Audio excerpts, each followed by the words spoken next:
The name of the veteran I interviewed is George Garrigus. He was born on December 16, 1925. He served in both World War II and the Korean War. During World War II, he was in the 11th Airborne Division, and during the Korean War, he was in the 437th Troop Carrier Wing of the Air Force. He achieved the rank of Master Sergeant. This interview was recorded at 2 p.m. in Scottsdale, Arizona. I was the interviewer, and my name is Brad Lowe. I found Mr. Garrigus through Brighton Gardens Assisted Living Facilities, where I had previously helped out at. This interview was conducted for the Veterans History Project at the Library of Congress. So, where were you born? In Chicago, Illinois. Okay, and what did your parents do? I've got to talk a little bit about what they did. That's fine. Can I close this door? Sure, do.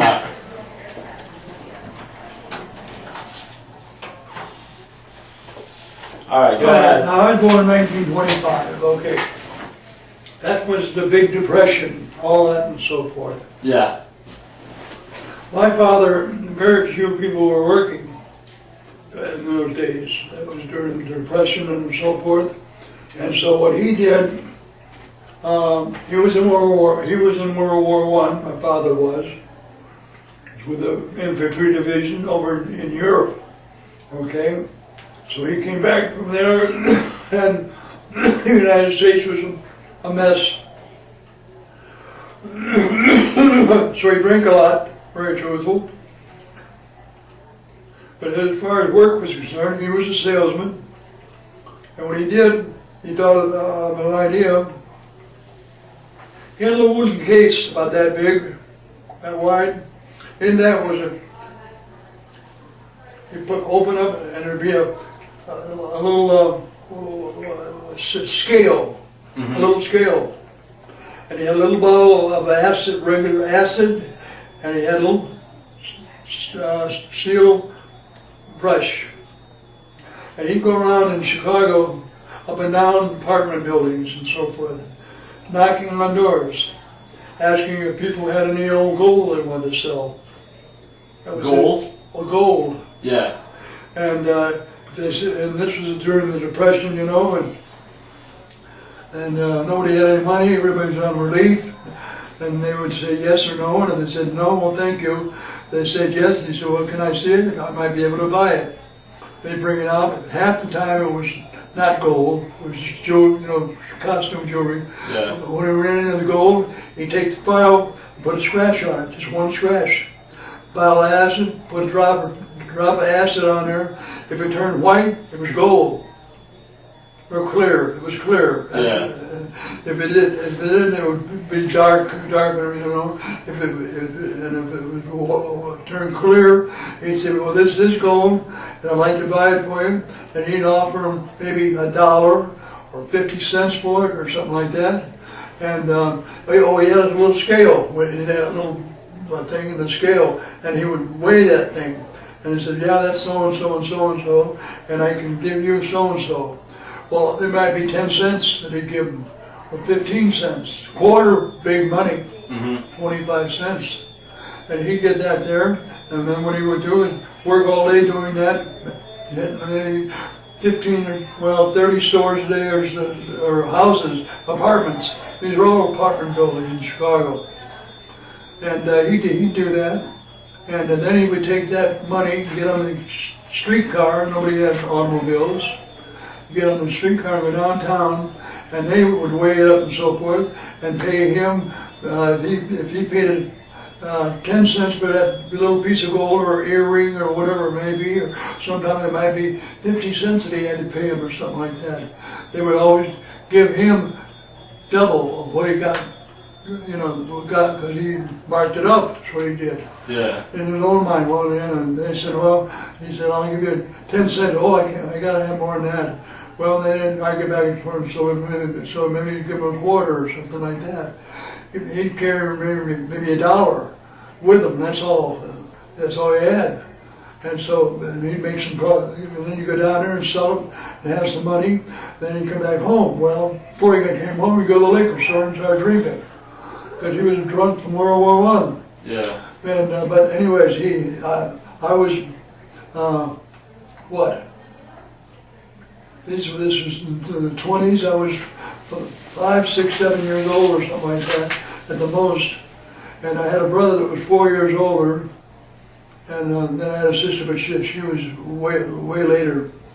And but that's how we lived.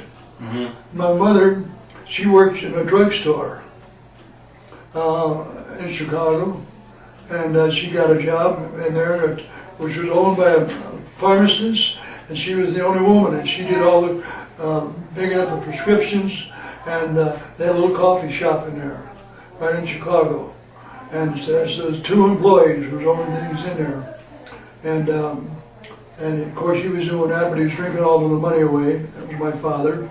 He died later on in a Fed hospital, booze or something and so on. But she in turn lived for quite a few years later, and she had saved my life. Going back to when I was 5 years old, I had bulbar polymyelitis, polio. Okay. I had polio when I was 5 years old. That was during the Depression. Doctor told her there's nothing I can do for him because we're here in Chicago, they're all out of iron lungs. He said there's nothing. He came over to the house, spent 10 minutes, and told her, "I'm sorry, there's nothing I can do. I don't want to lie to you. We can't get any more machines." And he said, "If you could take the time, or could do it, and take boiling towels, boiling when they're in water, and just hold them up for a minute and put them on his body, whole body, and let them soak in there and so forth, and then massage them. If you can do that 3 times a day for a half hour, there's a chance that he'd come out of the infantile paralysis." And that's what she did. She worked a block from our house. Of course, we were in a house, an apartment. There was a drugstore, that's where she worked, with the pharmacist, the owner, and her. She told him about it. He said, "Well, Laurel," that's her name, "well, Laurel, if you can do it, and I'll give you the time, what I'll do is let you off a half hour in the morning, half hour in the afternoon, half hour in the evening." That's my mother right there. I think she's the most beautiful, wonderful woman in the world. Yeah. Of course, she was born in the 1800s and so forth. But anyways, that's why I keep that. And so she in turn did that. And I came out of that thing, I mean, I was nothing but bones. And I was that way for the time of, well, I was 5 years old at the time, and so about 10 years, it went on for about 3 or 4 years of doing that to me and so forth. But I finally came out of it. I was gasping from and so forth, and she'd get the food and so forth and so on. And but she saved my complete life. All right. So yeah, what did you do? So anyway, I started going on. We lived right on Lake Michigan in an apartment in Chicago. Otherwise, closely to Wisconsin, on the big, about 100 miles from Wisconsin, but there's all water. So I used to go down there as a kid, and she'd take me when she had time and take me down to the lake in the summertime and so forth. And I'd paddle around, you know, fool around in the water, building my system up and so forth. So after that, I kept getting, now I got up to about 10 years old, I started roller skating. 12, 13 years old, I was going to the Arcadia roller skating rink in Chicago. And I got into roller derby, roller skates. And in Chicago, we had competition in that and so forth, teams and all that. And I was there 3 times a week. Used to go Friday nights, and Saturdays in the day, and Sunday in the day, 3 times a week. And I would roller skate. And I met a lot of beautiful girls, and I went and got into dancing into that thing and so forth. And professional. started making money for dancing on roller skates. And I found out recently, and I don't have to say this, but there's a couple of my grandkids that are roller skaters, for God's sake. I never knew it, but then, yeah, we're in the Derby in Phoenix, you know, and so forth. But anyways, that's what why don't you tell me one? And they said, why don't you tell us, Dad? I said, that's 20 years ago. But what year was the first Chicago Roller Derby there, and which paid a few bucks and so forth. Yeah. I was driving a fish truck at the same time during the day. I only had 2 years of high school. That's all I went, because I was working. I quit when I was 16 or something like that. Mm-hmm. Quit school. And so I did that, and I drove a truck in Chicago there, a fish truck, and delivering fish to nightclubs and all that kind of stuff. And I was 16 years old, and I drove a truck. Not a huge truck, and you know, and so forth, but I drove a truck. And so then the time came to go. I was 17, and we're at the rink, and 5 of us decided that's when they were drafting everybody at 18 years of age. Well, we couldn't go wait. We were roller skating, we're all built, you know, and so forth. And we said, oh, we can't wait to 18. Why don't we go join up? Well, in those days, you could join the Navy branch of the service. It wasn't the Navy, but to load the ships up and so forth like that to get a job. And we heard about it. There were 7 of us. So we went down there to join. So we took the physical. And they said, we'll let you know in a week if you pass the physical. 7 of us. So every Friday night, when we all met to go roller skating, we'd get back the next week, you know, did you get the notice yet? Yeah, no. So about the 3rd week, I got a notice to report down there to the, I forget what part of the Navy it was. It was not the Navy, but it was all run by the Navy. Yeah. They wore blue outfits and so forth for loading the ships and so forth and all that and so forth. And so anyways, they called me and said they sent me a ticket on a Greyhound bus to go out back to New York. So I got the telegram and so forth. I went back to the roller rink, you know, and I said, I got mine. Who's going with me? And the other 6 said, well, we haven't received notification yet that we passed the physical. The outcome of it was, I was the only one who went. All my buddies stayed in roller skating. And I went to the damn naval, there's a name for it. I don't know what it is. But just I had to get hold of the base in Navy New guy, York. I guess, to find out. But so I was up there for about a week, and I had a Navy hat on and a blue uniform, and I was out there cutting grass and so forth. They were trying to figure where to put me up there in New York. And all of a sudden one day I'm out there, he said, you Garrigus? I said, yeah. He said, the captain wants to see you. I said, he does? And I'm, you know, by now, I got no buddies with me because we were all going to go together, you know, and all that stuff. And but I'm the only one up there. And he said, yeah, the captain wants to see you. I said, fine. And he starts to walk. I said, where's he at? I never met a captain.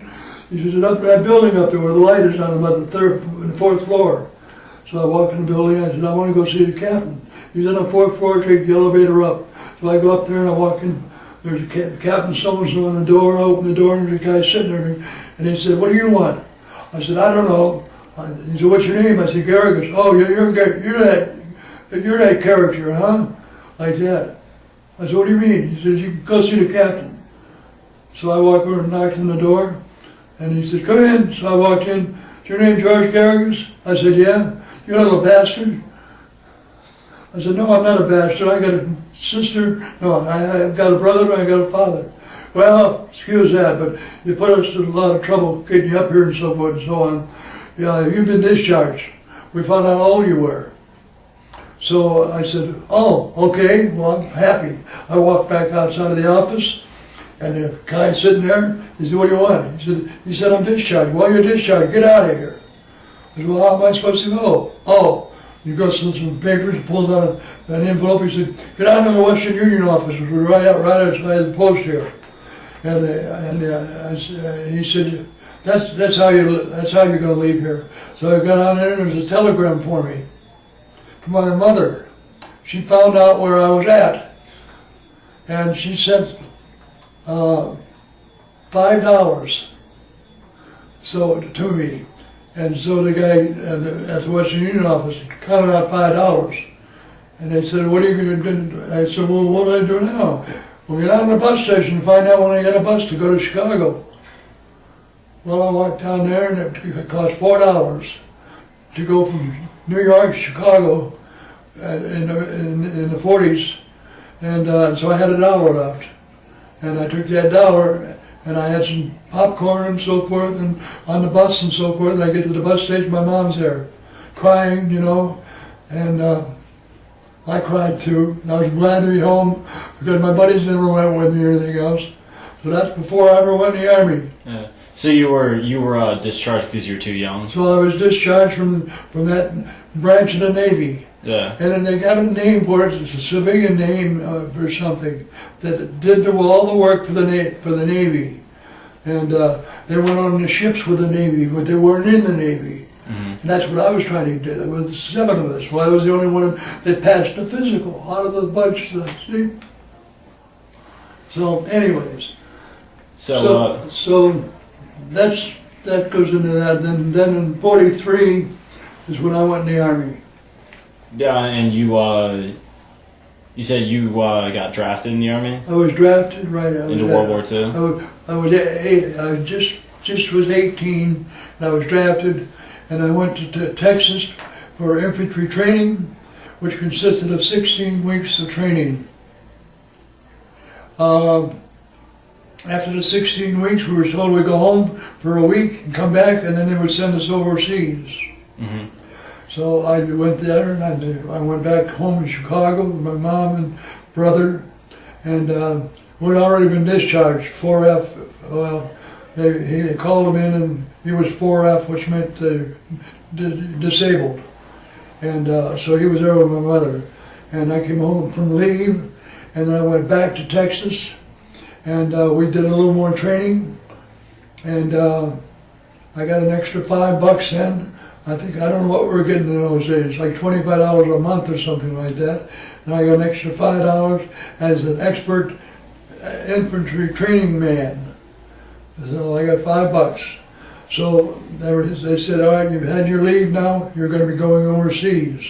We've got a couple of units that are coming in here that want to talk to you and to see if you'd like to get into them. One's the Air Force, and we don't know what the other one's going to be. So I didn't go to the Air Force one, I went to the first one that came in, and it was for the airborne. We didn't know what it was. We wanted to find out because this meant we should stay in the States long for more training of whatever the service was in the Army. So we're all sitting there in this big assembly hall and so forth, there's a stage up here and so forth. This guy's on a microphone. He said, all right, gentlemen, he says, we're here to find the best men in the Army. And we're looking for them. It's going to be entirely up to you. If you want to join, fine. If you don't, it's up to you. So he took a bugle from underneath, da-da-da-da, and all of a sudden we heard this. We heard people coming down the aisle behind us. We started to turn around. He said, "Stay at attention." So we sit there looking right at him. And these guys marched down the aisle. There was about 30 of them coming down these aisles, 15 in each aisle. And they were marching down there. Every one of them was Purple Heart owners, and every one of them was paratroopers. They had their wings, they had their campaign bars like this. Every one was a first sergeant, and all this and that.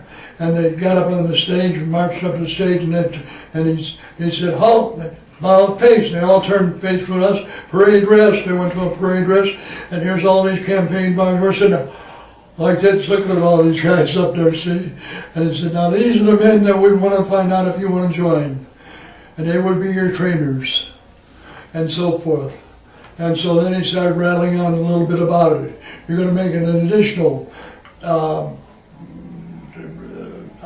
think it was $50 a month, if you qualify.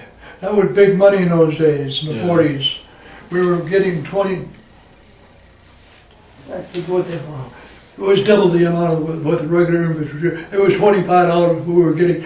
You said you're going to be getting 50, so it was $25 more if you qualify. And we're all looking at each other. My God, that's $50 a month. So, I said, "Hey, Ted," we turned around, and stopped talking. He said, "So for you that want to consider joining," he told us all about the airborne, what they do and how many jumps they got to make and so forth. You got to make 5 jumps out to qualify to be in the airborne. You might break a leg, you might get killed. He said, "That's who knows what's going to happen." He said, "It's just like being overseas. You never know what's going to happen. We tell you that. But right now, I want to say, I'm not going to say another word. These gentlemen here, all these guys lined up, are not going to say a word. They're all at parade dress, and he's up there on the microphone. And he said, I'm going to leave here now and give you about 10 minutes to decide what you would like to get. Go, see if you can join into this." So with that, one of the charge of all the master sergeants said, "Attention." We got up and this officer left out and went out the back. And so then they said, "All right, at ease." We all sat back down again. The guys on the microphone, he said, "Now, I want you guys to talk about 5 minutes and let you know that you've got to make 5 jumps, then you qualify to be in the airborne. You'll go to Fort Benning, Georgia, where all the training is taking place." And he said, "We've got divisions in Europe right now. We need them all over. And we need them in the Pacific especially, because there's no airborne divisions in the Pacific right now." And so, he said, "Now, so I'm going to shut up for 5 minutes.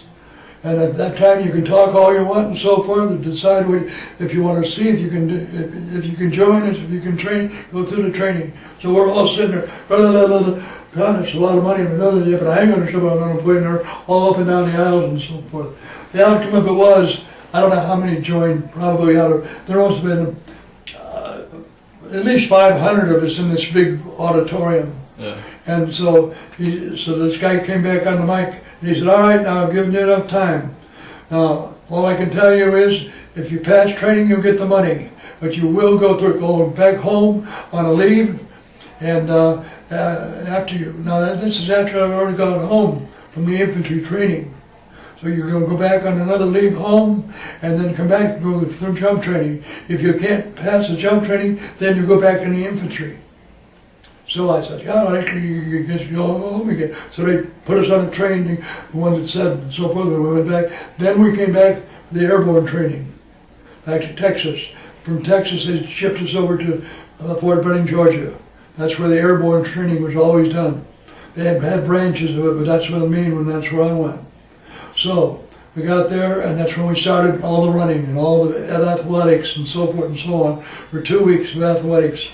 After the airborne after the infantry training, we marched 20 miles in the infantry in order to get through training and so forth.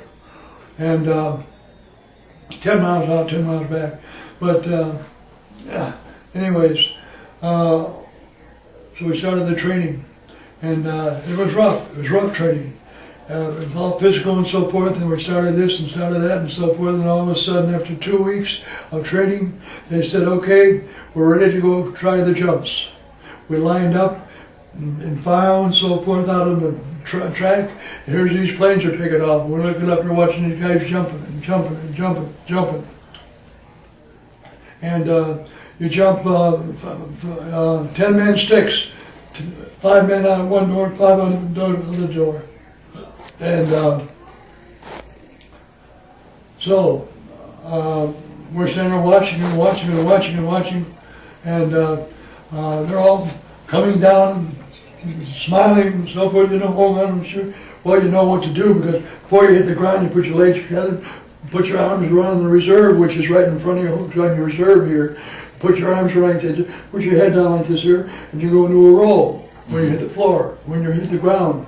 So, the first jump I did this perfect jump and so forth. So now you open your eyes up for crying out loud. You start pulling your shooting, and now they get ground crews out there to help you pull your shooting and so forth. They put it back on you. You got an armful of silk, and you run back in. Boy, I made it. I made that first one and so forth and so forth. And so we all run back in, and we're standing there with all the chutes. He said, "Drop your chutes on the ground." and the other guys are all going up and down and so forth and so on. They said, I want you to watch the other guys now. You all made it fine, no sprained legs, no broken legs or anything and so forth. And if you bruised a leg or something, it's very possible you might break it. So you had to keep your legs together and so forth. Made the arms perfect over the reserve shoot and so forth. Okay, so we're sitting there watching, and I didn't see anything bad, and all the guys are doing the same thing. And after most of them came in, they said, now, to get this thing over with, if you want to go out and do it again, you can do it again. So I'm looking at the guys and so forth. My buddy said, you want to do it? Hell yes, I want to do it. It was fun. And it was fun. You know, it's scared of hell how you're looking down the ground, but you automatically bring your legs together because they've taught you this stuff and so forth. Because you take 2 weeks training before you make a jump. So you do all that stuff. And so, anyways, I said, yeah, hell, I want to go. And he said, well, I want to go there. Well, I don't know if I want to go or not. I don't know. So I would say 50% of us went back up again. Because they want to get it over with, see? And I did too. Because we had to make 5 before you qualify. So anyways, second jump. Same procedure, the same thing and so forth. I went out the door. I put my hand around the chute and so forth. Open my eyes. I look down. And I look down and I see my reserve, my soak is pouring out of my chute, of my reserve chute. And I got my hands up here. And I look down and see that reserve down there. Open, it's that open. Because what I had done is I had hit, when I went up to go grab up my risers, it's a metal circle. You pull this thing out, and well, then I hit the edge of there, what pulls the chute out, and that released the chute out that end, the reserve chute, not the main chute. The main chute open. Mm-hmm. So when I got the main chute open, and I looked up to see it, you always do that to check the canopy. I looked up, and I'm smiling away, and I looked down also, and here's this huge chute below out here, and I got my legs wide open, and it's going between my legs.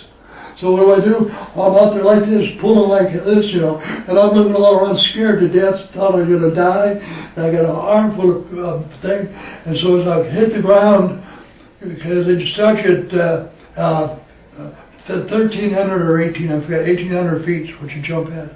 And I come down, I got an armful of chute. I went into my rolls, I did, and I got all the chute on top of me, and I'm like that, and I did open my eyes. There's this guy standing right above one of the instructors. What in the hell are you doing? Like that. I said, I don't know. I scared to death. Well, get out. And I got up for crying out loud. I said, got all this thing. He had hooked me for my chute and so forth. He said, get your ass back. So I'm running back with all that chute in my arms and so forth. Dragging half of it and pulling half of it. That's the God. It's made all my kids die and so forth. It's not the truth. And that's stories. And I can remember it so well. That was my second jump. Then I made 3 more nice jumps and so forth. That made me qualify for the airborne. You make 5 jumps, get more money, and so forth. I get excited about thinking about the damn thing. I was luckier than hell. It never happened to me again. It never happened in all the jumps I made after that. Made free falls a lot of times and so forth, a lot of hooking up in there and so forth. And we should go out the same way and so forth, but you just don't hook up. I lost track of a lot of names in those damn islands and so forth. That's the whole thing. You said you were mainly in the Philippines, right? Pardon? You said you were mainly in the Philippines? Yeah, that's where it was at, basically. But as far as the jumps and so forth, my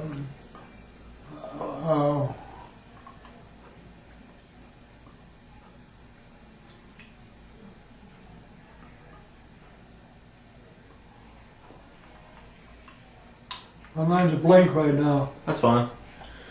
You were telling me about how the 11th Airborne was the first to invade Japan after the bomb. Yeah, we were sitting outside in the troop ship after we left the Philippines, waiting for them to go in because we didn't know why the ship stopped. We found out later why, because the ship ship was told they were going to drop the atomic bomb there in Japan. And so this is, we were the first into occupation Japan, because that's it. We were going to go in there, and we were close to Japan at the time, right before they dropped it, see? So we were the first ones there. And then we went directly into, it wasn't Tokyo, it wasn't Yokohama, it was a little port down below Yokohama that we went. And that's where the MacArthur came in too, and we were there.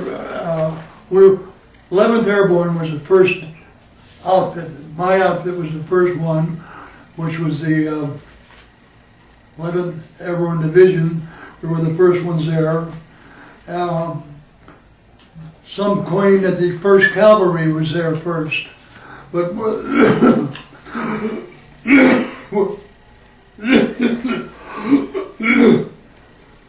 Okay. We had our band on the shore when we came in on these little LCIs that brought us in from the troop ships. We had a band on shore playing The Old Gray Mare Ain't What She Used to Be. And then the 1st Cavalry came in, because they were always competing with us. They weren't military, I mean, they were a big division that was over there in Pacific Islands, you know. So I only played 1st Cavalry, which was a good outfit. It was just straight infantry. But they were always complaining about us getting more money, like, you know. It was, so anyways, we had our band on shore, but they put it in the newspaper that 1st Cavalry was the first one to be in it. Well, they weren't. The 11th Airborne Division was the first one in there. And so they came in right after us on a ship. So we were there for a few hours and all that, and they said, all right, we're going to move on into Yokohama and first, and then into Tokyo. So that's what happened. We all got aboard trucks and everything and started moving into the occupation of Japan. It took us about 4 or 5 days to get up to where we were going. The Japanese had dropped everything. The bomb had been dropped and everything, and we didn't have any problems with any of the Japanese, but we didn't know that. A few of our guys shot a few of them, very truthful anyways, because of how many we lost. And so then we went into, we were the first ones into Yokohama, the 11th Airborne Division was. Then from there we went on into Tokyo. We were the first ones into there.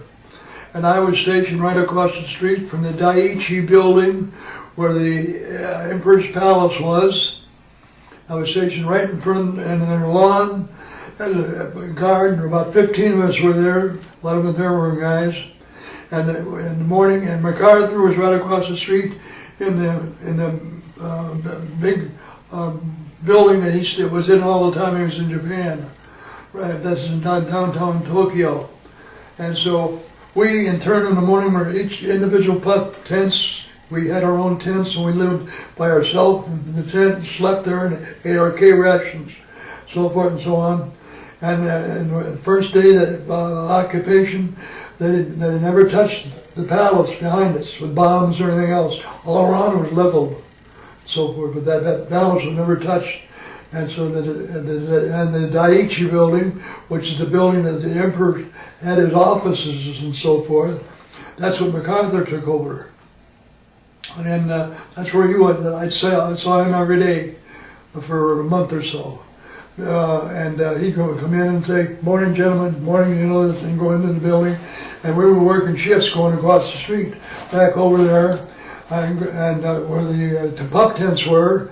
And we were doing a little work around there as far as keeping the Japanese in line themselves. They had a line for a mile going into the Daiichi building, all dressed up, all the civilians that were dressed up and so forth that were killed after the atomic bomb, and waiting to get him to give him to MacArthur. Well, he would sit there and bow his head, then go around out the back door and go down, in a warehouse back there. He had warehouses full of gifts, thousands and thousands of diamonds and all that stuff that was put back there. And so we worked in shifts doing that. So we were there for about a week and a half. And then we moved out of Tokyo and started going up north. And we went up north about 150 miles and so forth. And get up to Sendai, Japan. We built a jump school up there, airborne jump school. Now that it's being occupied now all the way up there. We went up to Hokkaido, the next island above Japan. I went there only to visit because I was stationed in Sendai, training guys to be jumpers. Guys were going home now. Oh, the war's over. And so they asked me, they said, George, we'd like to keep you here. Would you re-enlist? And I said, well, I don't know. They said, we'll send you home and fly you home to Chicago, and you can bring my wife back, but it's going to take a couple of months when the dependents start coming back over here. And I said, hell yes, I'll go. So that's what I did. I flew back to down at the end of Tokyo, then I flew into Hawaii, then I flew into California, flew into Chicago, and my wife was there and had a baby. She had the baby there. The baby was very young and I was very young too, about 19 or 20 or something like that, because all of that stuff took place at 21 or something like that. And told her what was going on. She said, oh, that's great. So I'm going to go back to Japan. I said, yep, you'll be the first dependents in Japan with the baby. She'll be the first what? Pardon? She'll be the first what? One of the first ship that's going over. There's thousands of them. Oh, okay. Women. All the dependents were going to be on the first ship. They were all women and children, no men. And that was so she was on the first dependent ship. So I asked when it was going to be, and I think the month was October. I think, I forgot, but it seemed to ring a bell, because they gave me a Jeep to go back and drive the 200 miles from Sendai down to Yokohama, right outside of Yokohama, where the troop ship was coming, the first dependents. And so we're down there all lined up, and there's probably 1,000 of us down there. I had a Jeep. Of course, the officers all were driving Cadillacs and all this and that, and ours, and which they had American Cadillacs and the Japanese had got when the war started. They were all coming off the boats, hundreds at a time, waving, crying, and all this. I was out there for about an hour and a half. We kept moving forward, and I'm in a Jeep. And all the enlisted guys had Jeeps. It's cold. Well, Jeeps are wide open in the Pacific, so they put metal, but canvas type things around the Jeeps. From where we came from, there's snow up there. And so anyways, she came down and finally came up to me and brought her right up to me and the baby, and I hugged him and so forth, and we're laughing. She's waving at all the other women and the babies and all that. The baby was probably, I don't know, a year old or something like that. And so we started putting her in a Jeep. She said, well, where's my car? Well, I was a master sergeant, which is the top of the enlisted men, see. So we all got Jeeps, the second lieutenants, and on up got big cars. And they drove off with their families. And I said, well, honey, I'm only a sergeant. She said, oh, okay, well, I don't care. So she got in there with holding the baby and snowing outside. And we drove in, followed a convoy, going back up there about 200 miles. And she was in the first bunch of dependent women in Japan for the occupation. And especially enlisted men, because they all came at one time. Well, the officers' wives and so forth and so on. And she was on the first ship because of the master sergeant. And the rest were all officers' wives. They had a few tech sergeants. The master was top, and then second lieutenant, first lieutenant, captain, majors, and so forth and so on. Generals. But they were coming over there, and they drove off in their Cadillacs and Lincolns and big Buicks and all that. And I got a Jeep. and we followed a convoy going up there. The snow, we got up there, and they put her in a barracks with me for about a week, and they were building dependent housing up there. So we got a house, and she stayed there for about, I'd say a year, and I'd signed up for 18 months to get her up there. And after about a year, I've heard some stories that while I was out there training men, my wife was fooling around with other guys, shall we say. And I went to my captain, I said, I want to go home. He said, well, I figured you'd hear about it. She said, we were going to ask if you wanted to leave. And not that she was whoring, but she was hitting on officers' wives and so forth. I mean, officers' husbands and so forth and so on. She was a character. She was the one I was roller skating with back in those days, see? When I was 16, 17 years old. And so anyways, so she left, put her on a boat, sent her back, and it took about 2 weeks, and they said to me, all right, you're going to go back? And he said, we'll fly you back to Hawaii, and then from there they'll take you home and so forth. I said, okay, fine. So I got home, and they asked me, they said, we're automatically put in the reserve, which they put me in the reserve. I never went to any meetings, never did anything, but after being home about 3 years or so, let's see, 45, the war was over, about 1948 or 47, the latter part of 47, I got recalled back in again for Korea. For Korea. And I was still a master sergeant, but they didn't put me in the airborne. They put me in Air Force. They wanted me to handle the parachutes and all that stuff and so forth with them. So that's what I did. I never made another jump. But I went on the jumps that they made in Korea, which were only 2 jumps they made. And I went up as a jump master, which kicked the guys out that hesitated in the door. That's exactly what happened. You got 2 sticks going towards the doors. All right, C-46 had 1 stick, C-47 had 2 sticks. So we were using 1 sticks during the World War II. In Korea, a lot of times they used the two doors. And I told them I wanted to stay with the 46s when I was there, because I wasn't doing anything like that. I was working in an office, taking care of the chutes, ordering chutes for the guys and all this and that. It was like they'd come in and pick up their chutes, the pilots and so forth and so on. But when they started making some combat jumps over there, they asked me to go along as a jump master. So I went twice, and I was awarded the same thing as the guys who jumped, because they were shooting at us down there in the below. That's where I got my Purple Heart from, actually not World War II, but from there. And so anyways, I would stand in the door, way at the back, the doors would be closed, and the pilots would make a sound, stand up, hook up, open the doors. And the co-pilot would open the door up in the 46, there was only 1 door going up there on the right side, and I would be standing there, back there, holding up on here, and as they come up the door, they'd make a right turn and go out the door. And if they hesitated, I was like this, and I'd kick them out. That's what I would actually do. And that would keep them going, see, and so forth. When they got through in Korea, then, and they were hit the ground and that, we would make a circle and go back. In the meantime, all the acts coming up and all that stuff, and they only made 2 combat jumps. I wanted both of them. We didn't get hit or anything else. But the Koreans were, lousy shooters and so forth until the war started really getting heavy and so forth. They made that right in the beginning of the war, that airborne jumps. That's all they ever made.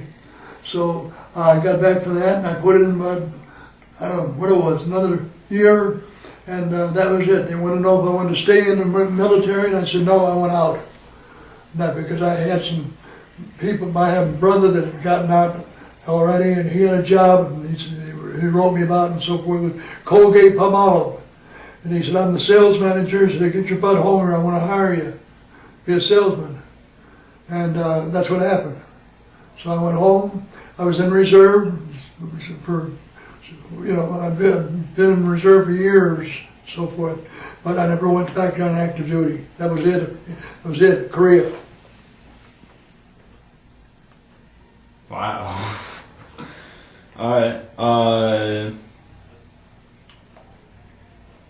You can still keep talking? Or Can you? More war stories. What else would you talk about? I came back and I went to work for the largest paper company in the United States, which is a huge mill in Berlin, New Hampshire. It's my first job. And the guy that hired me had just gotten out of the Navy. He'd been a captain in the Navy fighter planes. And he liked me and he interviewed me and he said, I like your background, military and so forth and so on. He said, we'll send you up to there with another guy and one of you guys are going to get hired. And so I was sent up there to this, God darn it, the mill, the huge mill, thousands of acres. A paper mill? Huh? A paper mill? Paper mill. Yeah. Making all kinds of paper and so forth. And cutting all the trees that were made. They did all that up there. The thousands of people up there working. And he said, I want to bring you back with the Brown Company. Brown Company. And he was a captain in the Navy fighter pilot. And he just gotten out. And he said, I've been up there and gone through some training, and they put me back here in Chicago to get a sales crew going. And he said, well, this is the largest mill. I can't tell you what's going to happen. He said, we're going to send up quite a few fellows. Some are going to make it, some aren't. He said, I'm flying another guy up there with you. So I said, well, great, and so forth and so on. Don't worry about expenses or anything. We'll take care of everything. And that was the first start in my sales. And they flew me up there with another guy, and he was a pretty nice guy and so forth. And we ended up in like a motel up there, out in the forest. And there were about 20 rooms in there. Each one had a room. And in the morning they'd pick us up, each one individual, and take us out into the field where they were cutting trees and blasting and all this and that to show us how paper's made and all this and that. And this went on for about 10 days. And we'd work we'd go out there with the wind all bundled up and so forth till about 7 in the morning until 4 in the afternoon. In the noon we'd have lunch out there, they'd bring food out to us. And big tractors and all the big heavy equipment we never had anything to do with, but we were just going to be in sales. See, that's what it was for, no paper. And so after about 5 days, I went to my room, and I knocked on the door next to me, and the guy, he wasn't there. I looked, and the door was open, I looked and it was empty. So I come out and I said, hey, where's John? Always sent him home. Well, I never did find out why. But he was goofing off doing something, and I don't know what it was. We were supposed to keep track of the expenses that we spent, which they had given us some money. Not a lot, $50 or something like that, and then they'd give us another 50 or something like that. But anyways, he tried to cheat these people after 4 or 5 days on the money, on the expense account. It wasn't a lot of money, but it was the idea. Yeah. And I said, oh, he was a thief, we got rid of him, like that. He was gone. So I was the only one up there now. So I stayed about 2 weeks up there. Well, you would fly up as far as you can go, and then they take a train up and I mean, it's up to the top of Maine is where it's at, way up there. I had to go to Boston first, and on up there. So then I come back to Boston, where we had a big office. And this guy's there, this guy that was a Navy officer. He said, George, he says, I'm from Chicago. And he said, I know you are too. We brought you two of you up there. I said, I know. I said, I didn't miss the other guy too much because I didn't care much for him. He said, well, we found that out about ourselves. And he said, he's not going to be with the company. I said, oh, okay. Nothing was ever more said about the guy. Otherwise, they just didn't hire him. So, but he told me what I was going to be doing. Brown Paper Company. You're in Chicago. I'm in Chicago. We're in one of the tallest buildings in downtown Chicago. And first car, this is 1946, I think it was, something like that. And I had a 46 Chevy, and 2-door, And he gave me the Chevy. He said, "I'll take care of this and so forth. Next year you'll get another one. Been on the car every year. You get another car." I said, "Okay." And we loaded me down with all types of equipment. Took me out making a few calls, and local calls into stores, selling paper products and so forth and so on, napkins and things like that and so forth. And just for about a week or so. Then I came back. I'd come and check in with him every day and so forth. I came back one night after about a week. He said, "Okay, now you're on your own. Here's your accounts." And I had all kinds of accounts. I had grocery stores, I had drug stores, I had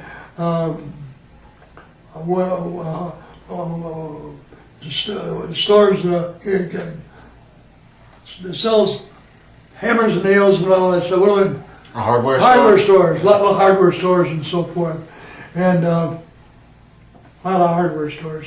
With anything you could think of with paper, like Kleenex and so forth and so on. And I remember one time, one of my accounts was Notre Dame University. Oh, really?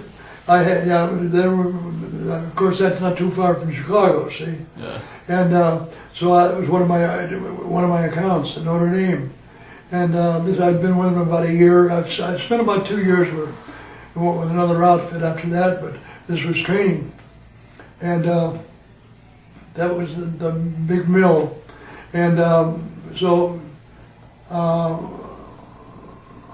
So do you feel like you had a very hard time adjusting back to civilian life? I'm sorry? Do you feel like you had a very hard time adjusting back to civilian life? No, Not at I all? was sales-minded. See, I wanted to be a salesman. So you just kind of went That's right all I into ever it? did was sell. All my life I sold products. Yeah. From Kodak, I was with Kodak, I was with all this, but that was the first outfit I joined. It was the best training I ever had. He was a great guy, and we were buddies, and he made a recommendation. He said, I know another company would like to have you, and I went with them, and so forth and so on, but I can remember calling on Notre Dame one time, and I had a priest that did all the buying there at Notre Dame. And I went there and I told him about the paper that I had. And he was buying small quantities of, well, not small quantities, train loads that come in there of paper to write on and all that stuff and that kind of stuff. And I came into Notre Dame and I'd been to my sales manager with him, and he told me, I want you to go and introduce this new product we come out. I said, well, what is it? He said, it's natural paper. Before they bleach it or anything else, it's natural, which is kind of greenish brown and so forth, real thin and used in all types of items. And I said, yeah, sure, I'd love to do it. That was one of the, so that's what I went around, mostly grocery stores, so forth. But he told me about this thing and about paper, and I said to him, yeah, I'd like to go in there and so forth. So now I brought a big bundle of paper with me, paper like this here, and so forth, like that. And I was talking to him about natural paper over white paper, how much cheaper it was to use, and there with all the cadets and all that kind of stuff. And he said, well, I don't know about that, George. I said, yeah, but all you got to do is try it. And I bought trainload after trainload of paper. Yeah. And he said to me, he said, well, hell, I don't know. He said, but all right, if you say it's going to be good, he said, and I can save money, he said, I'll do it. I said, well, that's great. His name was Mark something. And I said, remember now, with these guys that are using this and so forth, one of the sales pitches we got, if they don't like it and so forth, the customers, and they always tear a piece of it out, and like this here, and put a hole in it, and wipe it like this, and take it up their ass, and then take it and wipe it off with a piece of paper, like this. Mm-hmm. He said, George, I'll send you to Notre Dame. And that's what I did with that buyer. So help me God. I thought that up, and I think it was used time and time again. Can you imagine what I'm talking about? Yeah. Have this here, wipe your ass with the paper by putting it through that natural paper. Wipe it, take this with nails and throw it away and think of the money you saved. And that was something they carried on with. 8 years later, they dropped it and so forth, you know, of course. But it was something that he looked at me and he said, "You're a salesman." He said, "That's what I want." And so I went to Colgate for Brown Paper. No, that was Brown Paper Company. Brown Paper Company, yeah. That was one of my first jobs, and he used to fly back and forth. And anyways, then I went with Colgate, and I went with Kodak, and I sold, you know, small companies and everything else, and had some of my own, and but I was always traveling. Mm-hmm. And my wife and all my children would not fly, so I never learned how to cook. Because I was always eating in restaurants. When I did get home, she'd cook. Wait, your wife wouldn't fly? She would not ever get in an airplane. And you're in the airport? Yeah. She'd take me out to the airport and so forth, you know. I flew all over the world, really. I've been all over the world. Europe, everywhere else, with a couple other wives, see, that I had. I was only married to that one though is still alive. Her husband I introduced her to. And they got married later on. He was an attorney, my attorney. And they've been there married now for about 30 years. And we still get together on the holidays and so forth, you know, Christmas and all that. They either come to my house or I go to theirs. So we're still friends. Crazy, crazy life I've had. And wonderful life. Yeah. Do you want to talk about just a little bit more? You said you spoke with General MacArthur. Did you say you had? I thought you said you met him. Oh well, yeah. With MacArthur, I just met with him every morning when I was across the street. See, it was just across the street from MacArthur's building was the Emperor's Palace. Yeah. And they never touched it. He always lived there and so forth. Yeah. MacArthur stayed over there, and all those presents and everything, and millions of dollars of presents he got. He'd thank you and so forth, and he sat there, you know, make a note, thank you and so forth. And I went out the door and so forth, out the back, and I don't know whatever happened about that. I don't think a lot of the government probably don't know what happened to him. MacArthur was a very, very, very rich man. Millions and millions he must have had, and they went to the government. They never talked about it, but I saw it happening. Yeah. You know. So anyways, from that then, after Tokyo and Yokohama, which was still, the atomic bomb was dropped there. And we worked ourselves up there in Tokyo, and when we got there, it was still smoldering and all around there. It was safe now, but I saw what all the dead and all that stuff up there, hundreds of thousands of them, and the trains that were all destroyed and all this and that. I used to get on the trains with them. All they had was train cars that were left with a single row of seats in each one of them. And there'd be Japanese all bundled up in there and so forth. And they'd stop a place and we'd be in uniform, we'd get in and they'd get up and move over and sit on the floor so we could go around and see the different areas and so forth. And, you know, I was the first occupation troops in Japan. Yeah. First, that's all. Nobody was from front of us. They talked about the 1st Cavalry. We played the orchestra. The old Graham Mary, what she used. They followed right along different areas. See, we all branched out. But we went on and on and on as far as you could go up until Hokkaido. I went to Hokkaido and spent a little time, but that's all snow, and man, that's all something else. So then I came back down. Enjoyed my life. I would never give up anything that ever happened to me. Where I've been and what I've done and seen. God, the things I've seen. Things I've seen. People I've met. People I've seen what happened to them. Going to jail, GIs, and all that kind of stuff. And I was lucky and then to be alive today, have my family.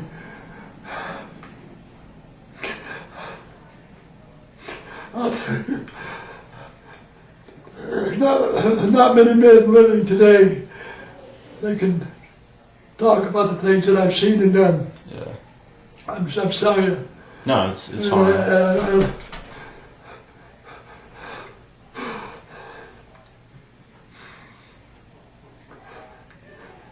I'm about to through talking. Okay.